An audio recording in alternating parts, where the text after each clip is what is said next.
دنیا میں جو کچھ بھی ہو رہا ہے اور جو کچھ بھی ہوگا، اس کو اس طریقے سے آپ محسوس کریں کہ کبھی آپ ایسا دیکھیں دنیا کے اندر کہ ظلم کرنے والے، زیادتی کرنے والے، غلط کاروبار کرنے والے، گناہوں کے اندر زندگی گزارنے والے، کھلے عام رب اور اس کے رسول صلی اللہ علیہ وسلم کی نافرمانی کرنے والوں کو اگر آپ پھلتے پھولتے دیکھیں تو کبھی یہ نہ سوچنا کہ یہ حق پر ہیں اور اللہ ان سے راضی ہے۔ اس وقت ایک کنفیوژن پوری دنیا کے مسلمان جس کے شکار ہو چکے ہیں، وہ کنفیوژن پھیلا ہوا ہے کہ آخر ظلم و زیادتی کا طوفان دنیا کے ایک کنارے پہ بپا ہے، بے گناہ ننھے بچوں کا قتل عام ہو رہا ہے، عمارتیں مسمار کی جا رہی ہیں، شہر کو ملبے کے ڈھیر میں تبدیل کیا جا رہا ہے۔ پھر بھی کیا وجہ ہے کہ ظلم کرنے والے پر کوئی فرق نہیں پڑتا اور وہ آرام سے زندگی گزار رہا ہے؟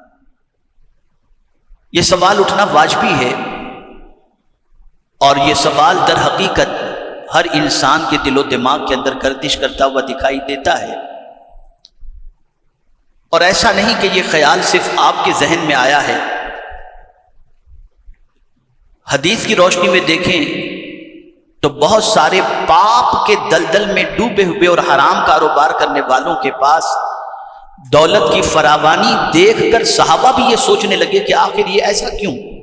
تو انہوں نے حضور سے بھی سوال کیا اس کے بارے میں۔ تو آئیے سب سے پہلے میں یہ سمجھانے کی کوشش کروں کہ رب قدیر جل جلالہ کی کچھ حکمتیں ہوتی ہیں، اور یہ بات یاد رکھیں، ظلم ایسی چیز ہے کہ اللہ عز و جل اسے گوارا نہیں فرماتا۔ اللہ کفر کو گوارا کر لے گا، ظلم کو گوارا نہیں کرے گا۔ اور اسی کو قرآن مقدس میں رب قدیر نے فرمایا وَلَا تَحْسَبَنَّ اللَّهَ غَافِلًا، اللہ کو بے خبر گمان نہ کریں عَمَّا يَعْمَلُ الظَّالِمُونَ، جو ظلم کر رہے ہیں، یہ نہ سمجھے کہ اللہ غافل ہے۔ تو اب سوال یہ پیدا ہوتا ہے کہ مولا باخبر بھی ہے کہ ظلم ہو رہا ہے، مولا جانتا بھی ہے کہ ظلم ہو رہا ہے، تو یہ ظالم کو اتنی ڈھیل کیوں، ظالم کو اتنی مہلت کیوں؟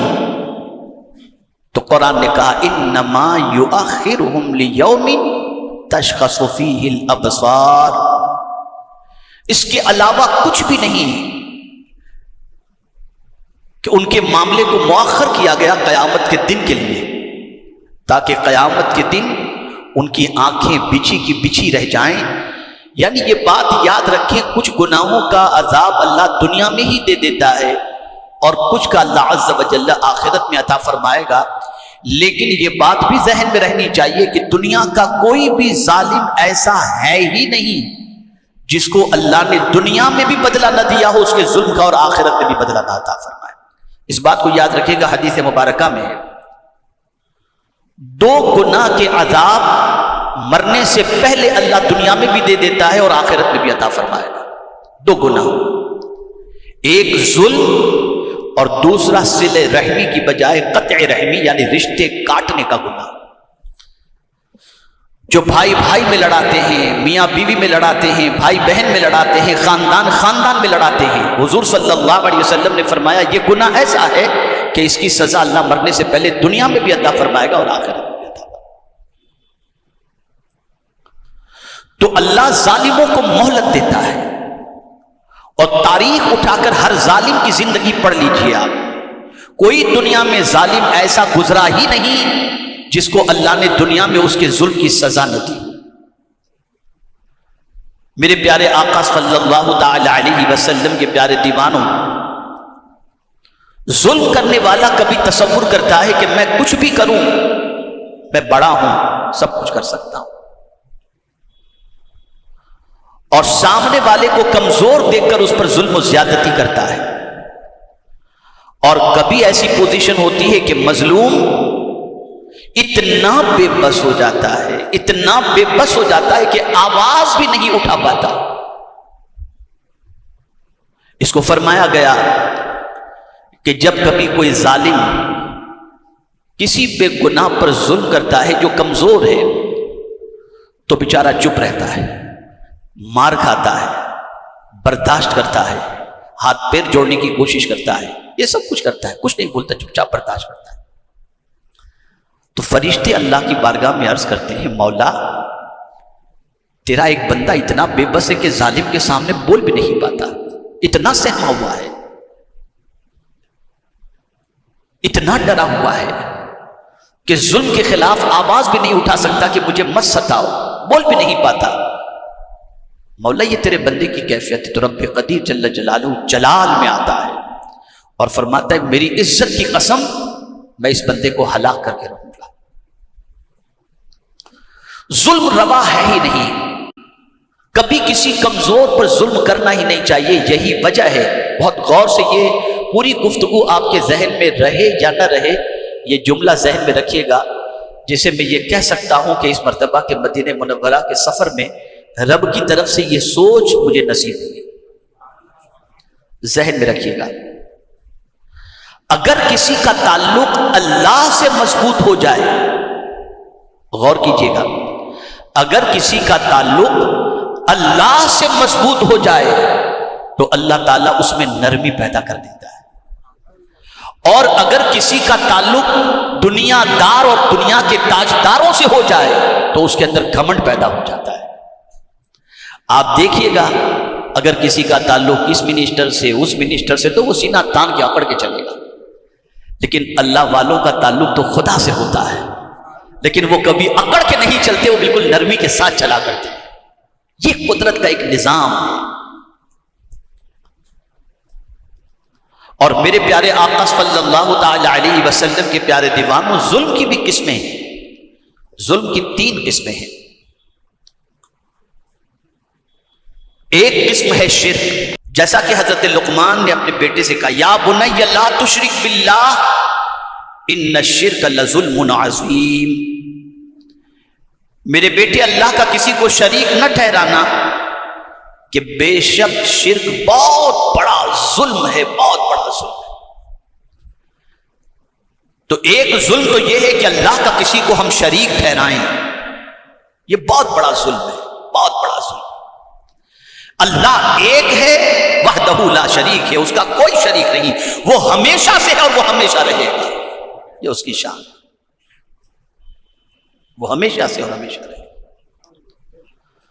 دوسرا ظلم مخلوق پر کرنا، مخلوق کا مخلوق پر کرنا، کوئی انسان کسی پر ظلم کرے، جیسا کہ عام طور پر آج دنیا میں ہو رہا ہے، اور ہر ظالم یہ سمجھتا ہے کہ مجھ سے بڑا 30 مار خاں کوئی دوسرا ہے ہی نہیں، میں جو چاہوں کر لوں۔ میاں اتنا آسان نہیں ہے، اتنا آسان نہیں۔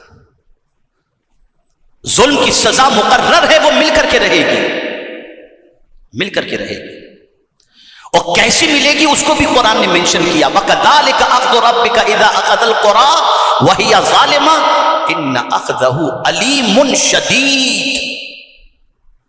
اللہ فرماتا ہے ایسے ہی ہم بستی والوں کی پکڑ کرتے ہیں جو ظلم کرتے ہیں، اور بے شک اس کی پکڑ سب سے سخت ترین ہے، وہ پکڑے تو دنیا چھڑا نہیں سکتی، اس کی پکڑ بہت سخت ہے، بہت سخت ہے، بہت سخت ہے اس کی پکڑ۔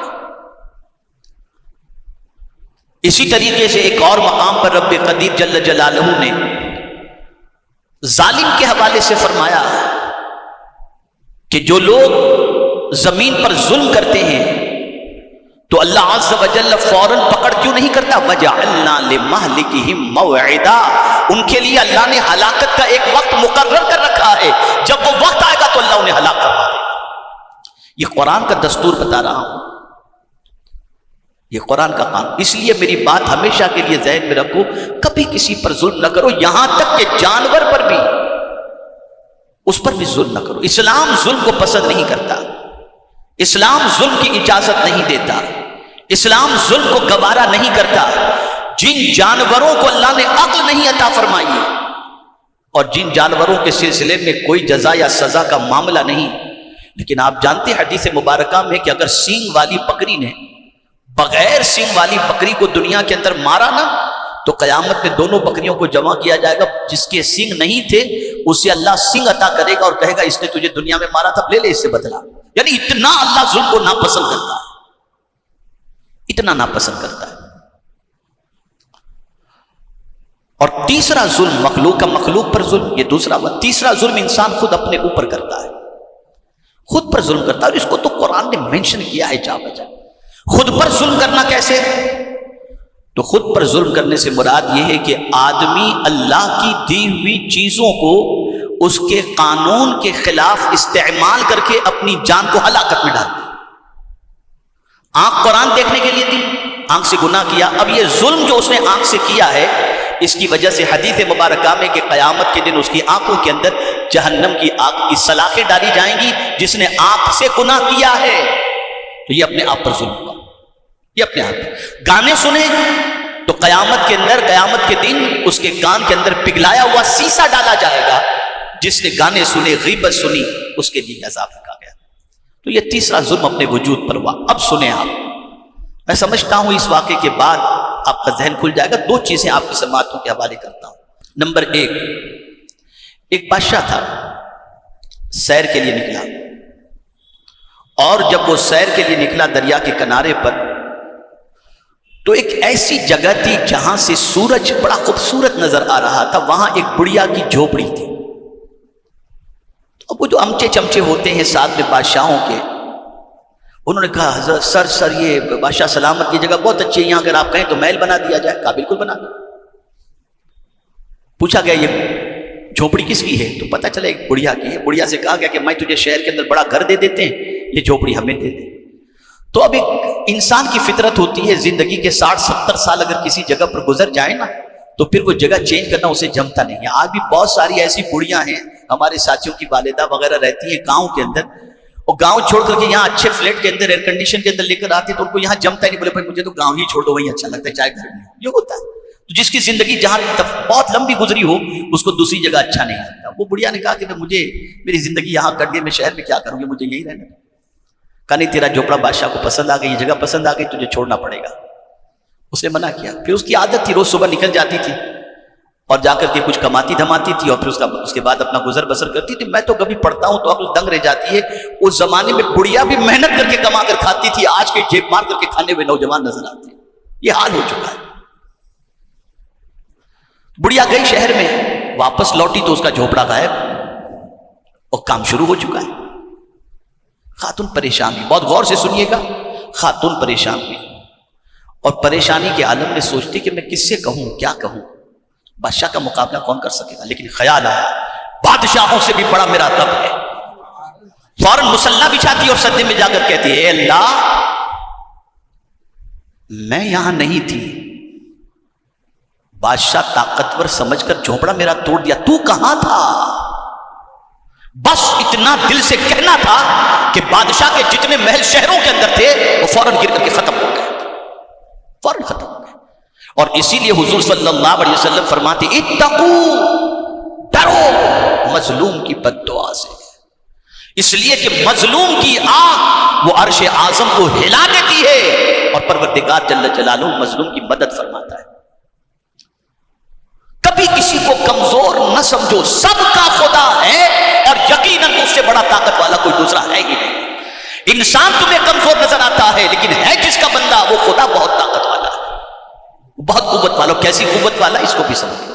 وہ موت میں سے زندگی کے راستے پیدا کرتا ہے، موت میں سے.